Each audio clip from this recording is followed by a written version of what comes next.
So the other day I introduced you to a practical motion, the projectile motion, and explained out the things to you qualitatively.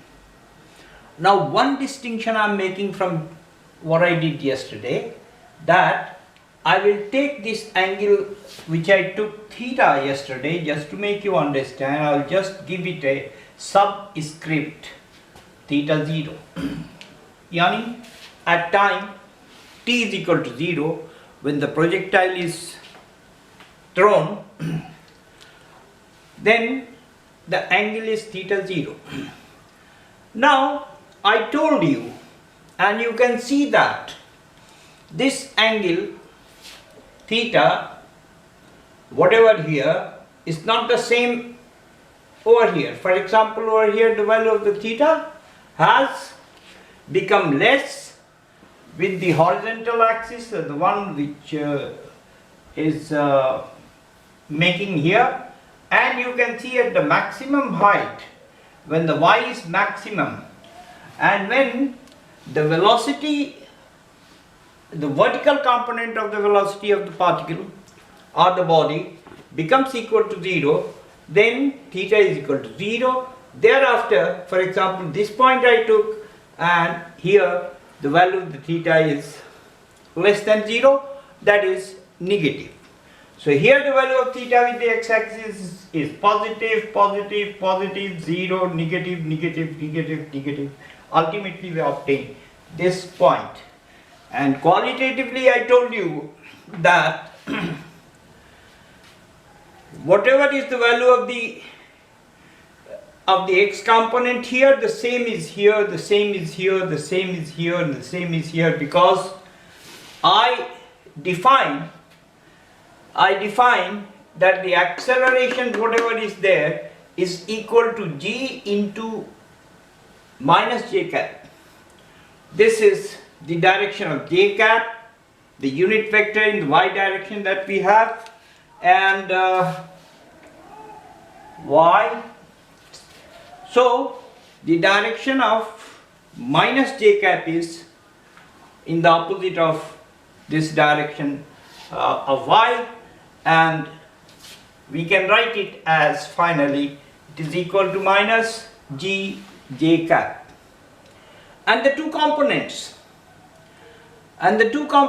of this vector under which the motion is taking place, the ax component is equal to 0 and the ay component is equal to minus g, direction as I told you in the negative direction, and where g is equal to capital G m upon r square. I didn't call it, if you remember, capital G is equal to Gm upon r square. The other day I didn't call it as the acceleration due to gravity. Okay? What did I call? I called the gravitational field.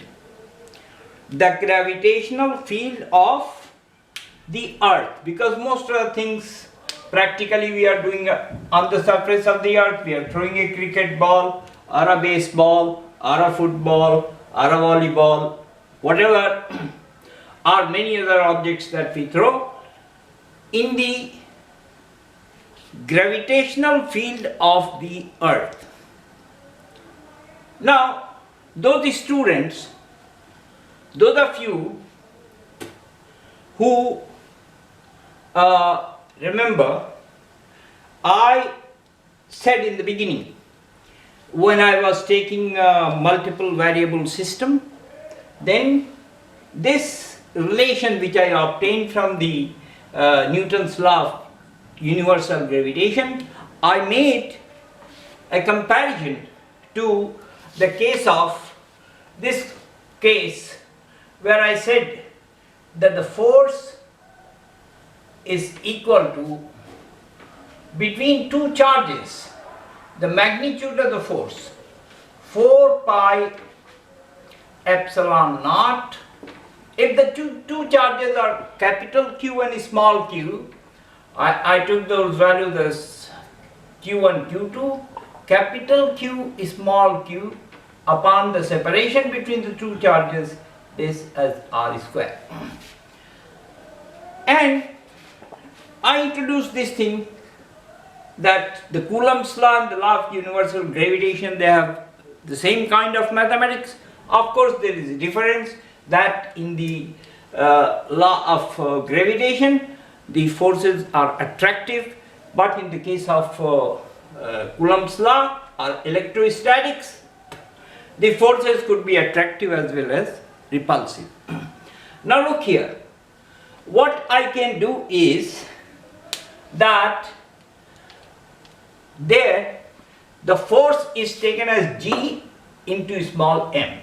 Okay, the force, corresponding force here is taken as equal to capital G into small m.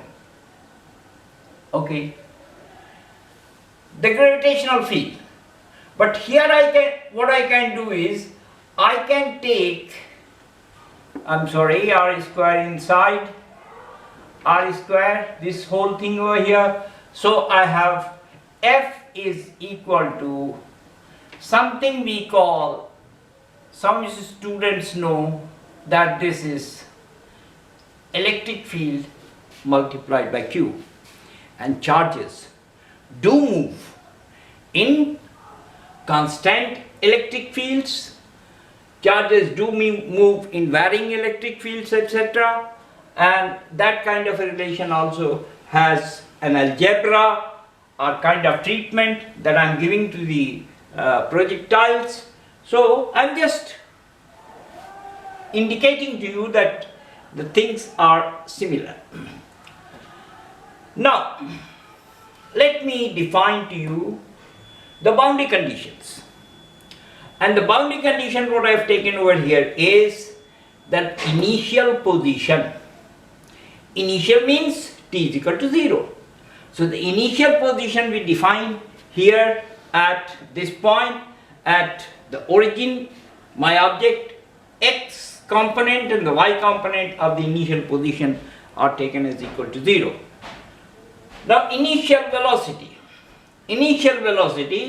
is taken as, because the projection velocity I have taken as u, so, and this angle of projection has been taken as theta 0, so I will see that the initial velocity condition is that the velocity in the component in the x direction is equal to u cos of theta 0, and in the y direction it is u cos of 90 minus theta 0, which turned out to be equal to u sine of theta 0. Now here I have written two equations which are useful here, and that is what we take from the kinematics, that in a motion under constant acceleration, see the acceleration is constant here, the acceleration is also constant over here. So under a constant acceleration, the velocity is equal to the initial velocity plus acceleration multiplied with the time t. Also, what I said, s is ut plus half ad square. Now this relation, the second relation I write over here, okay, and find as to what is the displacement at a time t. The displacement or the position at the time 0 has been taken as equal to x0, y0, but we try in the projectile motion now to apply this equation and obtain the general equation of what is x at a certain time. Now for x, we can see that x is equal to 0. So we take x is equal to 0, I write this equation as x minus 0, x0 is equal to 0, ut, so I write here ux t plus half into 0 into t square, which turns out to be equal to 0. So I have the relation x is equal to uxt. the displacement at time t is equal to 0. And this relation is an important relation in that the relation between x and t, here I have a constant.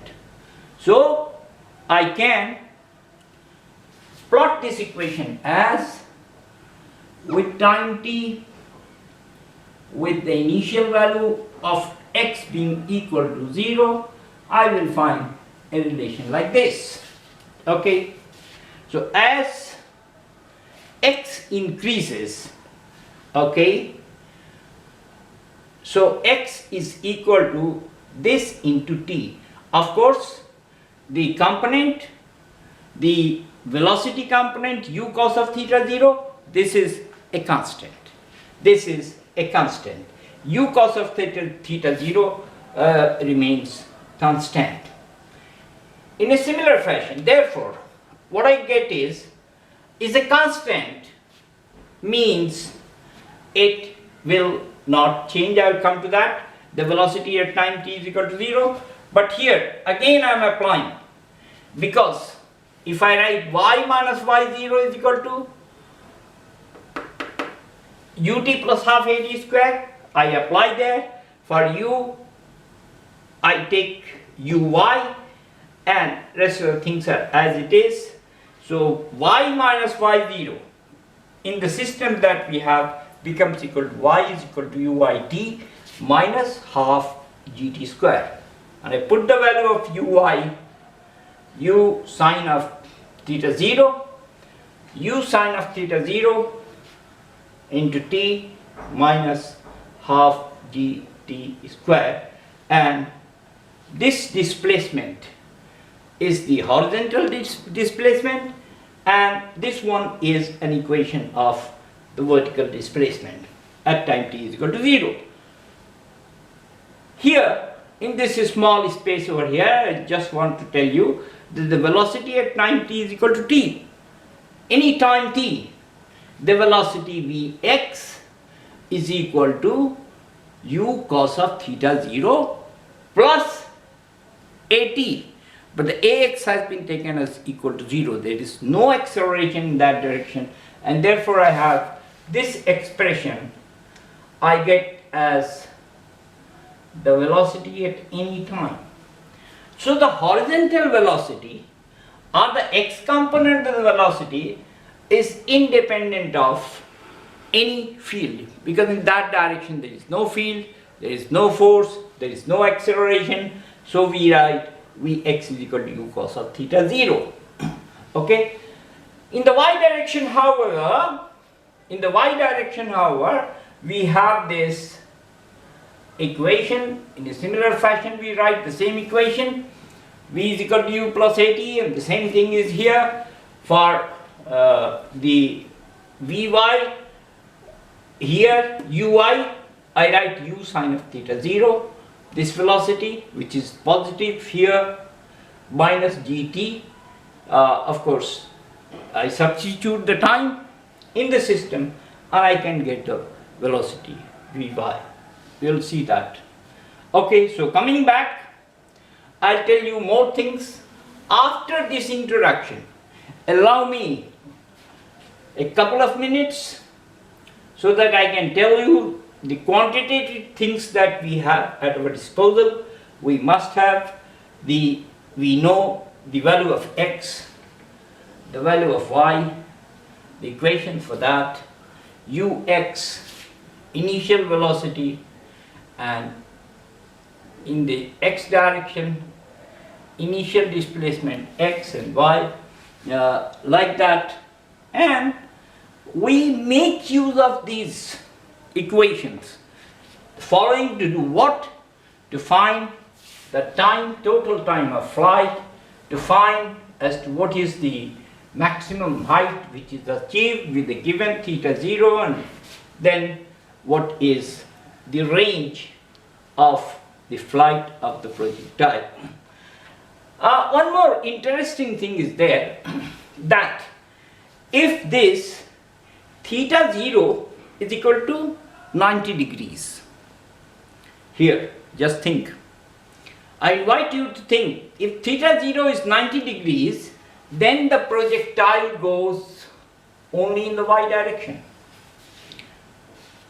The sine of theta 0, the vertical velocity, it becomes equal to u, and this velocity, the horizontal velocity, becomes equal to 0, and therefore the projectile motion can also tell us, can also be extended to the case of a body under free fall, body which is projected vertically upwards and falls back vertically downwards.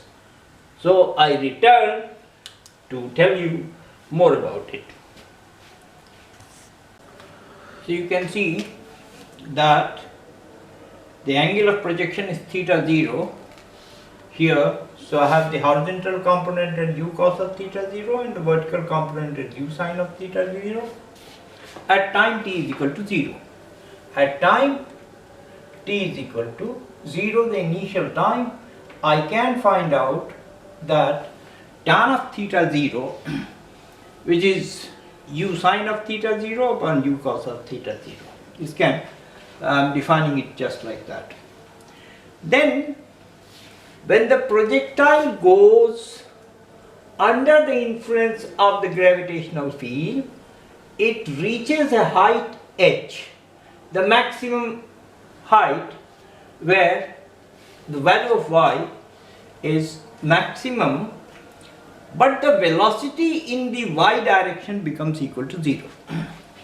So that the tan theta component becomes equal to Vy, the y component, divided by the x component of the instantaneous velocity over there.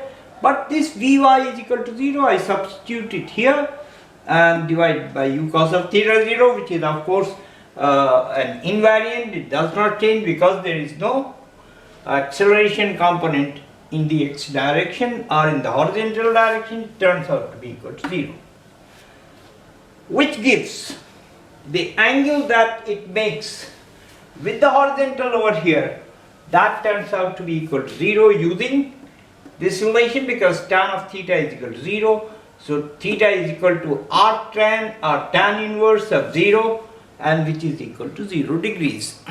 Okay, so that way we can find out the value of theta at any position where the value of Vy is known to us. Now the next item which we do here is the equation of path of the projectile. Equation of the path of the projectile. That is a relation between y and x. Y as a function of x. So we recall the two equations that we had.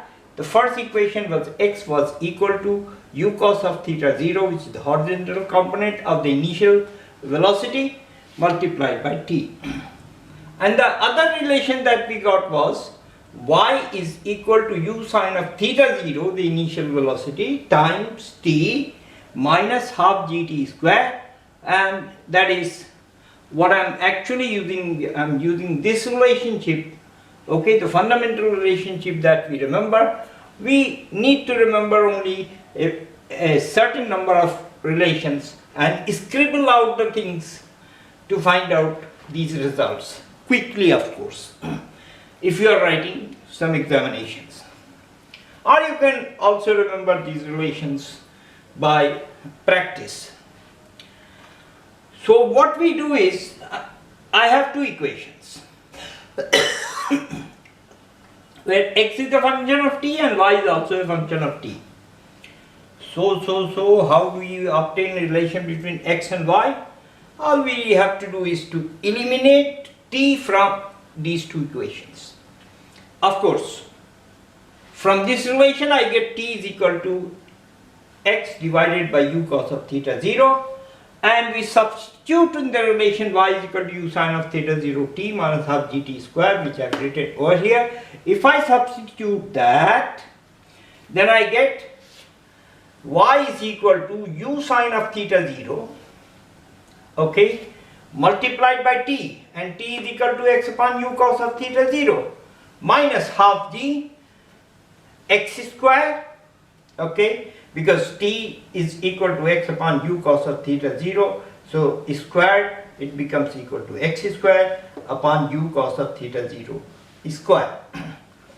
So this relation u and u cancel out with each other. I get sin theta 0 upon cos theta 0, which is tan theta 0 x minus g upon u cos of theta 0 whole square into x square. So what is there? There is this tan of theta 0 here, and then minus g upon u square cos square of theta 0 or u cos theta whole square. These two are constants because theta 0 is a constant and g is a constant, u 0 is a constant, and of course therefore cos of theta 0 and tan of theta 0 etc. they are constants. So my equation is of the kind y is equal to ax plus bx square. Y is equal to ax plus bx square. This is a quadratic equation where y is any first order and the second order, both terms are there, and in this relation this a and b are general constants. This has got nothing to do with the acceleration etc. Just like a or just like b. If you want, if you need, you can write, if you are confused, to remove the confusion, capital Ax plus capital B x square here. So this constant general becomes equal to tan of theta 0. Tan of theta 0 means that this is just a number. So in this relation A is having no dimensions, and the B here has got a value which is minus g upon u square, u naught square cos square of theta naught, or this relation here, and I can write this as y is equal to ax plus bx square. Mathematically this is the equation of parabola, and the parabola looks like this. Parabola. So there are many bolas in mathematics, but the dear one is a parabola. The path of the projectile is parabolic. Now we calculate the time of flight to the maximum height, which is the time of ascension or rise. I am just writing, I am using the symbol T max. You can use any symbol you like. The condition is that when it rises to this point, the maximum point, the maximum height, then the condition is that the velocity component in the y direction becomes equal to 0. And therefore I now write, recall the equations. Vx is equal to u cos of theta 0 and Vy is equal to u sin of theta 0 minus gt, which I obtained from this master equation by substituting a is equal to minus g and the respective values of the velocities. So if I put this Vy is equal to 0 here in this equation, then I get what? U is equal to 0 is equal to u sin of 0 minus gt max, which is the time which we have described as the time to attain the maximum height. This appears to be u sin of 0, okay, divided by g. And you can see here that if my theta is equal to 90 degrees, in the case of a this thing, then sin of theta 0 becomes equal to 1, and the maximum time we obtain as the velocity with which it is projected divided by g is the time of rise. Then the second equation, I write this equation with the respective values, and I get y is equal to u sine theta 0 into t minus half gt square. The condition is that y again is equal to 0 at t is equal to the time of flight, which I take as Tf. The time of flight is the time taken for the entire projectile to fall back to the ground, and that is taken as Tf. So I again substitute. The thing is, in the time of flight, what we attain over here is that the value of y here is equal to 0. The value of y here is equal to 0, and if I substitute that in this equation, then 0 becomes equal to u sine of theta 0 into Tf, what I have defined as the total time of flight, minus half g Tf square. Or I can write in the first instance, like I said, I often eat one step. So if I divide throughout by Tf, I get 1 here and Tf here, and so if I transfer to the left hand side, I get half GTF is equal to u sine of theta 0, which gives me the total time of flight, which is equal to the time of rise plus time of fall, to be equal to 2u sine of theta 0 divided by g. So the time of fall, now I can find out by taking the difference of these two quantities, the time of total flight minus the time for the rise. And if I do that exercise, I find that 2u sine theta 0 minus u sine theta 0 upon g, the g is common, 2 minus 1 is equal to u sine of theta 0 upon g, and this is the same, this one is the same as this one. So we can say that in the projectile there is a very interesting feature, is that the time taken for the rise is the same as the time taken for the fall. And this exactly happens in the case of a projectile which is projected with a 90 degrees with the horizontal, where it falls back to the same position.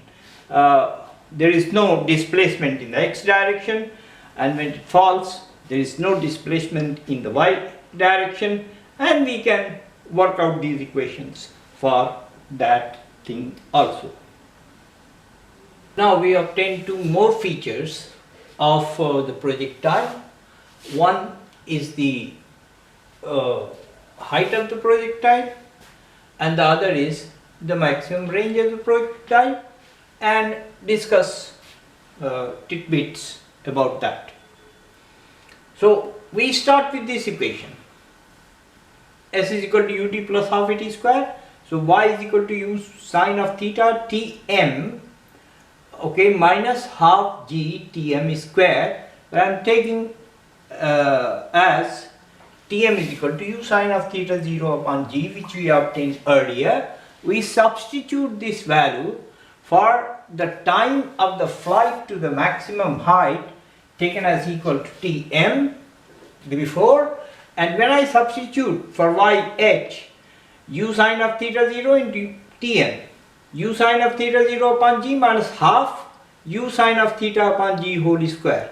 So one of the g's will cancel with each other, and I will get u square is equal to sine, u square into sine square theta divided by g minus half u square sine square of theta 0 divided by g. So you can see that the value turns out to be like this. So the height equation has been obtained. I will discuss this later, but first of all I will take the horizontal range. The horizontal range is obtained by multiplying the constant horizontal velocity with the total time of flight. And that equation, if I substitute, I will get u cos of theta 0 into the time of flight, not the time to the maximum. This is not the time of rise, but the total time that elapses when the projectile returns to the ground.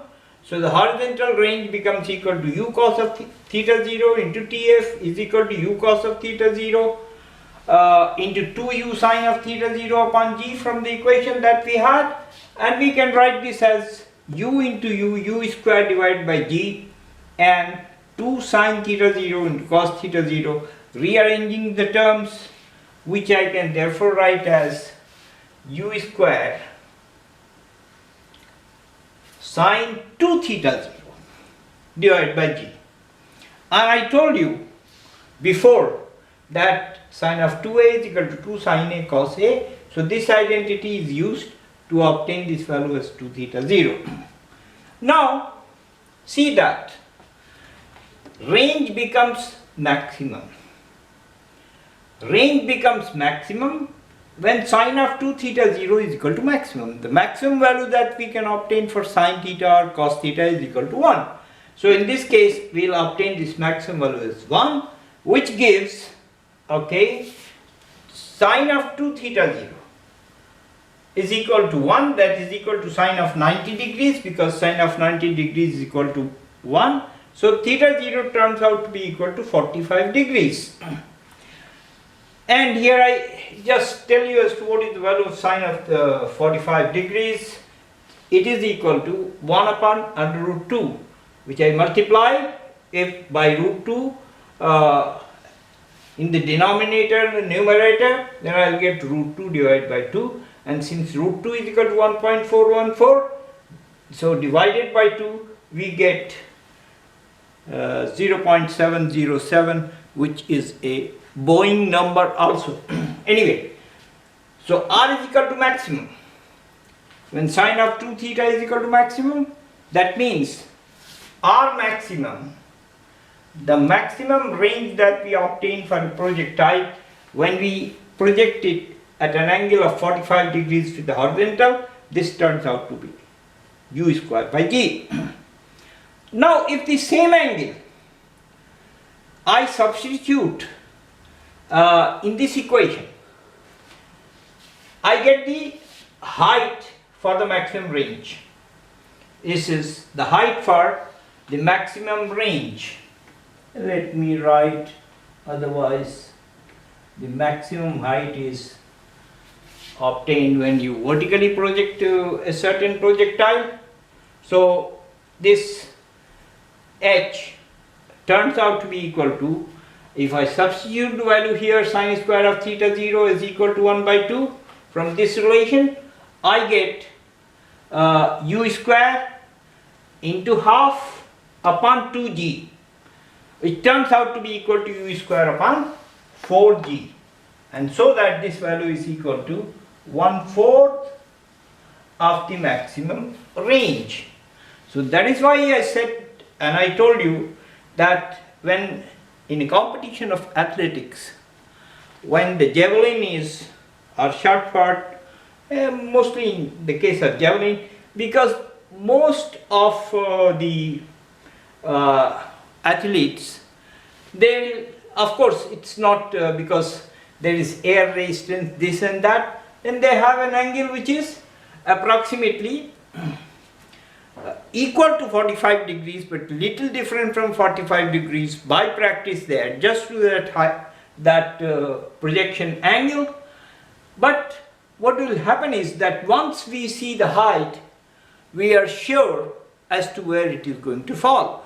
And you must have seen that athletes who achieve a higher height at that angle, okay, so immediately before it falls on the ground, they are very happy and they do that.